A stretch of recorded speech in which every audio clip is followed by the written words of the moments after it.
సుమారు $324 ట్రిలియన్ దగ్గర ఉంది. మరి భయంకరమైన విషయం ఏంటి అంటే అది ఆగడం లేదు. ప్రతి నెల, ప్రతి సంవత్సరం ఇంకాస్త పెరుగుతూనే ఉంది. కానీ అసలు ప్రశ్న ఏంటి అంటే ఈ అప్పుతో ప్రపంచం ఎలా నిలబడుతుంది? ఈ అప్పు రీపే చేయలేకపోతే ఏమవుతుంది? మనలాంటి సాధారణ మనిషికి ఎందుకు ఇది ముఖ్యమైంది? ఇంకా పెద్ద ప్రశ్న, ఇంత పెద్ద అప్పుతో ఉన్న ప్రపంచం రేపటి ఎకనామీని ఎలా సర్వైవ్ చేస్తుంది? ప్రపంచ అప్పు పెరిగే కొద్దీ మన దినసరి ఖర్చులు, మన ఉద్యోగాలు, మన సాలరీ, మన భవిష్యత్తు ఎలా ఇవన్నీ నేరుగా మనపై ప్రభావితం చూపుతాయి. కానీ ఇది మాత్రమే కాదు, AI, digital currencies, robots, global resets ఇలాంటి మ్యాసివ్ మార్పులు కూడా ఇప్పుడు ప్రపంచాన్ని కంప్లీట్లీ మార్చబోతున్నాయి. అయితే ఈ అన్ని ఎలా కనెక్ట్ అవుతాయి? వరల్డ్ డెబిట్ ఎందుకు పెరిగింది? అది పెరిగితే మన జీవితం ఎలా మారుతుంది? ఇంకా ఈ ప్రపంచం ముందుకు ఎలా సాగుతుంది? ప్రపంచం చేసిన అప్పు రీపే చేయలేని స్థాయికి వెళితే, ఒకరోజు కరెన్సీ వాల్యూ పడిపోతే, మనకు తెలిసిన ఫైనాన్షియల్ వరల్డ్ పూర్తిగా రీసెట్ అయితే, ప్రపంచ అప్పు ఎంతలా ఎందుకు పెరిగింది, ఎలా పెరిగింది, దాని ప్రభావం మన లైఫ్ మీద ఎలా పడుతుంది, ఇది పూర్తిగా భవిష్యత్తును ఊహిస్తూ చెప్పే ఒక ఊహాత్మక ఎక్స్ప్లెనేషన్ వీడియో. అన్ని సింపుల్ గా మొదటి నుంచి చివరి వరకు ఒక గ్రిప్పింగ్ స్టోరీలా క్లియర్ గా స్టెప్ బై స్టెప్ గా అర్థం చేసుకుందాం. ప్రపంచం 324 ట్రిలియన్ల అప్పుల్లోకి ఎలా వెళ్ళింది? ఈ ప్రశ్నకి సమాధానం చూద్దాం. మనం కంట్రీస్ ని ఒక పెద్ద ఫ్యామిలీలా ఊహించాలి. ఒక ఫ్యామిలీ కొన్నిసార్లు లోన్ పెట్టుకుంటారు కదా, house loan, education loan, business loan. అలానే కంట్రీస్ కూడా అప్పులు చేస్తాయి. కానీ కంట్రీ స్కేల్ మాత్రం చాలా పెద్దది. కొన్ని ఎగ్జాంపుల్స్ చూద్దాం. మనం ఒక ఇల్లు కట్టుకోవాలి అంటే లోన్ అవసరం అవుతుంది కదా, అలానే కంట్రీస్ కూడా roads, airports, hospitals, schools, railways ఈ ప్రాజెక్ట్స్ అన్ని కంప్లీట్ చేయడానికి పెద్ద మొత్తంలో డబ్బులు కావాలి. ట్యాక్స్లతో వచ్చే ఇన్కమ్ చాలనప్పుడు దేశాలు తప్పనిసరిగా లోన్స్ తీసుకుంటాయి. ఉదాహరణకు ఒక మెట్రో ప్రాజెక్ట్ కోసం 10 బిలియన్ కావాలి అనుకుంటే గవర్నమెంట్స్ అప్పు తీసుకోవడం తప్ప మరో మార్గం ఉండదు. తర్వాత చూసుకుంటే కొన్ని దేశాలు డైరెక్ట్ గా మనీ ప్రింట్ చేస్తాయి, ఎకనామీ స్టెబిలైజ్ అవుతుందనుకుని.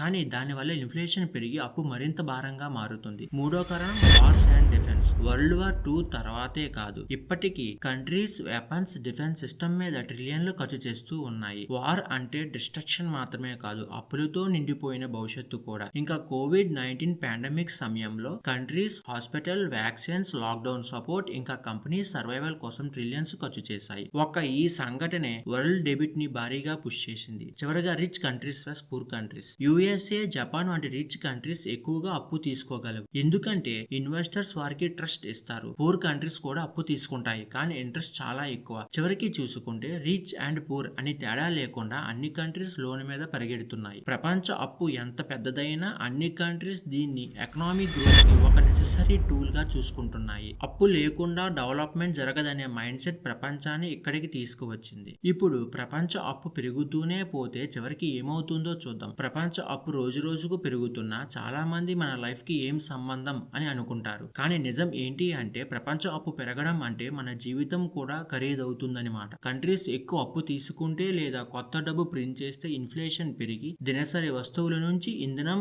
ఆహారం వరకు అన్ని ఖరీదవుతాయి. ఒకే జీతంతో ముందులా కొనగలిగిన వస్తువులు ఇప్పుడు కొనలేని పరిస్థితికి వస్తుంది. ఇంకా శ్రీలంక, అర్జెంటీనా, టర్కీ లాగా డెబిట్ ఎక్కువైతే కరెన్సీ ఒకసారిగా కూలిపోతుంది. దాంతో ఇంపోర్ట్స్ ఖరీదవుతాయి. ఆయిల్, మొబైల్, మెడిసిన్స్ అన్ని డబుల్ ట్రిపుల్ ధరలకు వస్తాయి. విదేశాల్లో చదవడం, ప్రయాణం చేయడం కూడా చాలా ఖరీదవుతుంది. దేశం బలహీన పడితే పెట్టుబడులు తగ్గి జాబ్ స్లో అవుతా ప్రజల జీవితం మరింత కష్టమవుతుంది. చివరికి లివింగ్ కాస్ట్ కూడా పెరుగుతుంది. కంట్రీస్ తమ ఖర్చులు కవర్ చేయడానికి ట్యాక్సెస్ పెంచుతాయి. రెంట్, ఎలక్ట్రిసిటీ, ట్రావెల్, ఎడ్యుకేషన్, ఇంకా ఆయిల్ ధర పెరిగితే ట్రాన్స్పోర్ట్ ఖర్చు పెరిగి ఫుడ్, ఫ్యూయల్ అన్ని ధరలు పెరుగుతాయి. మొత్తం చూస్తే ప్రపంచం అప్పు పెరుగుతూనే ఉంటుంది. అది ఒక హిడెన్ చైన్ రియాక్షన్ లాంటిది. మనం ఎక్కడున్నా మన జీవితం మీద దాని ప్రభావం తప్పక పడుతుంది. ఇంకా ఒక దేశం ఎంత భారీ మొత్తంలో ఉన్న అప్పుని పూర్తిగా తీర్చగలదా? నిజం చెప్పాలి అంటే చాలా దేశాలు తమ అప్పులు ఎప్పుడూ పూర్తిగా రీపే చేయవు. ఇవి చేసే పని ఇంట్రెస్ట్ కడుతా కొత్త లోన్స్ తీసుకొని పాత లోన్స్ ని రోల్ ఓవర్ చేస్తూ ముందుకు వెళ్లడం చేస్తారు. ఇది ఒక నెవర్ ఎండింగ్ సైకిల్. ఉదాహరణకు యుఎస్ఏ ప్రపంచంలోనే పెద్ద మొత్తంలో అప్పు ఉన్న దేశం. అంటే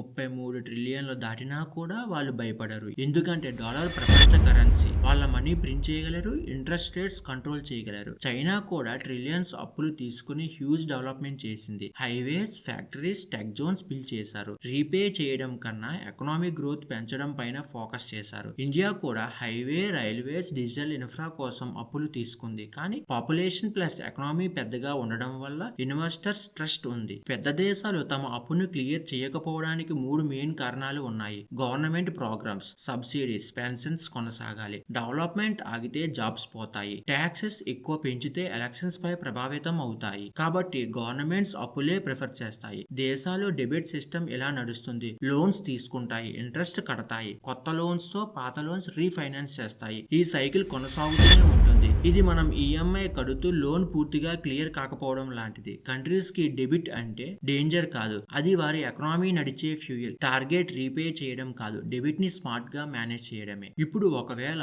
ఒక రోజు ప్రపంచం ఈ 324 ట్రిలియన్ల అప్పు రీపే చేయలేమని చెబితే ఏమవుతుంది? ఇది సాధారణ విషయం కాదు, ఇది ఎంటైర్ వరల్డ్ ఎకనామీని మార్చేసే సంఘటన. ఇప్పుడు మన ఫ్యూచర్ పాసిబిలిటీస్ ని ఒకటి తర్వాత ఒకటి చూద్దాం. పేపర్ మనీ నెమ్మదిగా కనుమరుగై కంట్రీస్ తమ సొంత central bank digital currency launch చేస్తాయి. ఎవ్రీ ట్రాన్సాక్షన్ గవర్నమెంట్ కంట్రోల్లో ఉండడంతో ట్యాక్స్ కలెక్ట్ చేయడం కూడా ఈజీ అవుతుంది. బ్లాక్ మనీ తగ్గుతుంది, డెబిట్ మేనేజ్ చేయడం సులభమవుతుంది. తర్వాత ఒక భారీ మార్పు రావచ్చు, అదే గ్లోబల్ ఫైనాన్షియల్ రీసెట్. ఏదో రోజు ప్రపంచ దేశాలు కలిసి పాత అప్పులన్నిటినీ రీసెట్ చేసి కొత్త మానిటరీ సిస్టమ్ మొదలు పెడదాం అని నిర్ణయిస్తే ఇది కంట్రీస్ కి ఫ్రెష్ స్టార్ట్ ఇస్తుంది. కొత్త కరెన్సీ రూల్స్ వస్తాయి, ఇంటర్నేషనల్ ట్రేడ్ కంప్లీట్ గా మారిపోతుంది. డెబిట్ హ్యాండిల్ చేయలేక చిన్న బ్యాంక్ సర్వైవ్ కాలేకపోవడంతో అవి క్లోజ్ అవుతాయి లేదా పెద్ద బ్యాంక్ లో మెర్జ్ అవుతాయి. ఇలా ఫైనాన్షియల్ పవర్ కొద్ది బిగ్ ఇన్స్టిట్యూషన్ చేతిలోకి వెళ్తుంది. ఇంకా futuristic possibility one global digital coin. ప్రపంచం అంతా ఒకే కరెన్సీ వాడితే కన్వర్జెన్స్ అవసరం ఉండదు, ట్రేడ్ ఈజీ అవుతుంది, కానీ కంట్రోల్ సెంట్రలైజ్డ్ అవుతుంది. ఈ మొత్తం మార్పులో ఎక్కువగా బాధపడేది మిడిల్ క్లాస్, లో ఇన్కమ్ ఫ్యామిలీ, స్మాల్ బిజినెసెస్. ఎందుకంటే ప్రైస్ పెరుగుతాయి, లోన్స్ కాస్ట్ పెరుగుతుంది, సాలరీస్ మాత్రం సేమ్ గా ఉంటాయి, కానీ రిచ్ పీపుల్ అసెట్స్ వల్ల సర్వైవ్ అవుతారు. చివరికి చూస్తే ప్రపంచం అప్పు రీపే చేయలేని స్థితికి వస్తే మనకి తెలిసిన మానిటరీ సిస్టమ్ పూర్తిగా రీసెట్ అవుతుంది. Digital currencies, global rules, financial resets ఇవన్నీ ఫ్యూచర్ లో తప్పకుండా చూడవలసిన పరిస్థితులే. ఇంకా ప్రపంచ అప్పు పెరుగుతున్న సమయంలోనే మరో భారీ మార్పు ప్రపంచాన్ని మార్చేస్తుంది, ఏఐ అండ్ ఆటోమేషన్. ఇది భవిష్యత్తు ఎకనామీని పూర్తిగా రీషేప్ చేయబోతుంది. ఎందుకంటే కంపెనీస్ ఇక ముందు మనుషులు బదులు వేగంగా, తక్కువ ఖర్చుతో, అలసట లేకుండా పనిచేసే ఏఐ రోబోట్స్ ను ఉపయోగిస్తాయి. ప్రాఫిట్స్ స్కై హై అవుతాయి, ఓనర్స్ ఇంకా రిచర్ అవుతారు, కానీ వర్క్ ఫోర్స్ తగ్గిపోతుంది.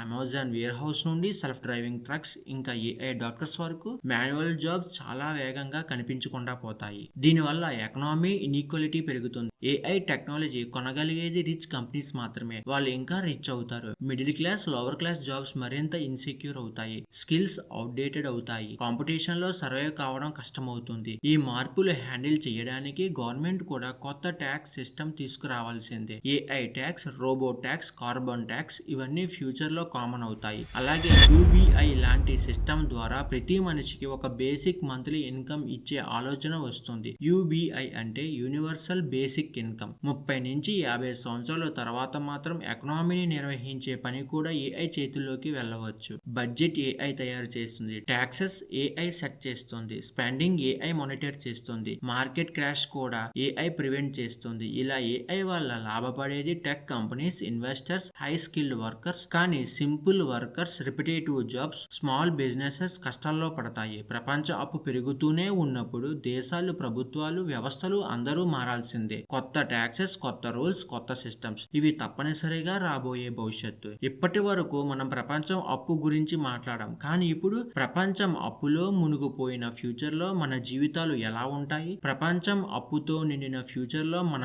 లైఫ్స్ మరింత ఖరీదుగా, మోర్ కంట్రోల్డ్ గా అండ్ మోర్ అన్ప్రెడిక్టబుల్ గా మారుతాయి. కానీ ఇదే ఫ్యూచర్ లో ఆపర్చునిటీస్ కూడా ఉన్నాయి. టెక్నాలజీ ఈ సమస్యను సాల్వ్ చేయగలదా, లేక టెక్నాలజీ వల్ల కొత్త సమస్యలు వస్తాయా? భవిష్యత్తులో ప్రపంచ అప్పు తగ్గే మార్గం టెక్నాలజీ చేతుల్లో ఉండొచ్చు. ఒకరోజు దేశాలు బడ్జెట్, ట్యాక్సెస్, స్పెండింగ్ అన్నిటినీ ఒక సూపర్ ఏఐ లాజిక్ ఆధారంగా నిర్వహిస్తే కరప్షన్, వేస్టేజ్ అన్ని తగ్గిపోయి ఎకనామీస్ మరింత ఎఫిషియెంట్ అవుతాయి. అదే సమయంలో బ్లాక్ చైన్ లాంటి ట్రాన్స్పరెంట్ సిస్టమ్స్ వల్ల ప్రతి ట్రాన్సాక్షన్ క్లియర్ గా కనిపించే ప్రపంచం వస్తుంది. ఫ్రాడ్, బ్లాక్ మనీ, లీకేజ్ తగ్గిపోవడంతో కంట్రీస్ కి వచ్చే రెవెన్యూ పెరుగుతుంది. ఇంకో పెద్ద మార్పు, ఒక గ్లోబల్ డిజిటల్ కరెన్సీ రావచ్చు, వన్ వరల్డ్ కాయిన్ లాంటి. దాంతో ఎక్స్చేంజ్ రేట్ సమస్యలు పోయి వరల్డ్ ట్రేడ్ స్మూత్ అవుతుంది. ఏఐ మరియు రోబోట్స్ ఎక్కువ పనిచేస్తే గవర్నమెంట్స్ కి యూనివర్సల్ బేసిక్ ఇన్కమ్ ఇస్తూ ప్రతి మనిషికి ఒక బేసిక్ శాలరీ ఇవ్వచ్చు. రోబో ట్యాక్స్, ఆటోమేషన్ ప్రాఫిట్స్ ద్వారా డబ్బులు వస్తుంది. ఇదే సమయంలో కొత్త tech economies, space mining, quantum computing, meta metaverse cities, genetic industries trillions generate చేస్తూ ప్రపంచ ఆర్థిక వ్యవస్థను పూర్తిగా మార్చేస్తాయి. మొత్తం చూసుకున్న డెబిట్ పూర్తిగా పోకపోయినా టెక్నాలజీకి ప్రపంచ అప్పును మేనేజబుల్ గా మార్చే శక్తి మాత్రం ఖచ్చితంగా ఉంటుంది. మనిషి చేసిన భారీ అప్పు మనిషి క్రియేట్ చేసిన టెక్నాలజీతోనే హ్యాండిల్ చేయగలం. AI, block chain, digital money ఇవి ఫ్యూచర్ లో ఆర్థిక ప్రపంచాన్ని పూర్తిగా మార్చేస్తాయి. మనం ఆ ఫ్యూచర్ చూడలేము, కానీ ఆ ప్రపంచం ఎలా ఉంటుందో ఊహించవచ్చు. Let's imagine. భవిష్యత్తులో ప్రపంచ ఆర్థిక వ్యవస్థ పూర్తిగా మారిపోవచ్చు. కంట్రీస్ తమ తమ బోర్డర్స్ కంటే పెద్ద ఎకనామిక్ జోన్స్ గా కలిసి పనిచేయడం మొదలు పెడతాయి. Asian zone, European zone, American zone లాగా బోర్డర్స్ ఉన్న ఎకనామీ మాత్రం షేర్ అవుతుంది. దాంతో అప్పులు బాధను పంచుకొని కరెన్సీ స్టేబుల్ అవుతాయి. ఈ మార్పుతో పాటుగా ప్రపంచం ఒకే గ్లోబల్ డిజిటల్ కరెన్సీ వైపు కదిలే అవకాశం ఉంది. ఏ దేశానికైనా వెళ్తే మనీ చేంజ్ చేయాల్సిన పని లేకుండా ఒకే గ్లోబల్ కాయిన్ ఉపయోగించే ప్రపంచం. ఈ కాయిన్ ని నియంత్రించేవారు ఒక వరల్డ్ ఎకనామిక్, ఏఐ మరియు గ్లోబల్ కౌన్సిల్. కరెన్సీ క్రాషెస్ తగ్గిపోతాయి, ఇన్ఫ్లేషన్ కంట్రోల్లో ఉంటుంది, డెబిట్ బ్యాలెన్స్ అవుతుంది. అంతేకాదు గవర్నమెంట్ కి ఏఐ కేవలం అడ్వైజర్ కాదు, ప్రధాన నిర్ణయకర్త అవుతుంది. ఎంత మనీ ప్రింట్ చేయాలి, ఎంత ట్యాక్స్ కలెక్ట్ చేయాలి, ఏ ప్రాజెక్ట్స్ దేశాన్ని స్టెబిలైజ్ చేస్తాయి అన్నది ఏఐ ప్యూర్ లాజిక్ తో నిర్ణయిస్తుంది. చివరికి ఫ్యూచర్ లో సిటీస్ పూర్తిగా ఆటోమేటెడ్ అవుతాయి. AI run traffic, driverless cars, drone delivery, smart buildings, solar power zones ఇవన్నీ కలిసి ఖర్చులను తగ్గించి రిసోర్సెస్ ఎఫిషియెంట్ గా ఉంచి మొత్తం ఎకనామీని స్టేబుల్ గా నిలబెడతాయి. ఇది అంతా జరుగుతుందో లేదో మనకు 100% తెలియదు, కానీ ఒక్క విషయం మాత్రం చెప్పగలం. మనిషి ఫ్యూచర్ ప్రపంచం ఇప్పటికంటే పూర్తిగా భిన్నంగా ఉంటుంది. 324 ట్రిలియన్ల అప్పుతో మొదలైన ఈ కథ ఫ్యూచర్ లో మనిషి ఎలాంటి ప్రపంచాన్ని నిర్మిస్తాడు, అది మన డెసిజన్స్, మన టెక్నాలజీ మరియు మన విజన్ మీద ఆధారపడి ఉంది. ఇలాంటి మరిన్ని ఇంట్రెస్టింగ్ వీడియోస్ కోసం మన CEO of box Telugu channel ని ఇప్పుడే సబ్స్క్రైబ్ చేసుకోవడం మర్చిపోవద్దు. మీ సపోర్ట్ మాకు ఇంకా మరిన్ని ఇంట్రెస్టింగ్ వీడియోస్ చేయడానికి ఒక పెద్ద మోటివేషన్ అవుతుంది. మళ్ళీ ఇంకో ఆసక్తికరమైన వీడియోతో త్వరలోనే మీ ముందుకు వస్తాను. Until then take care, good bye.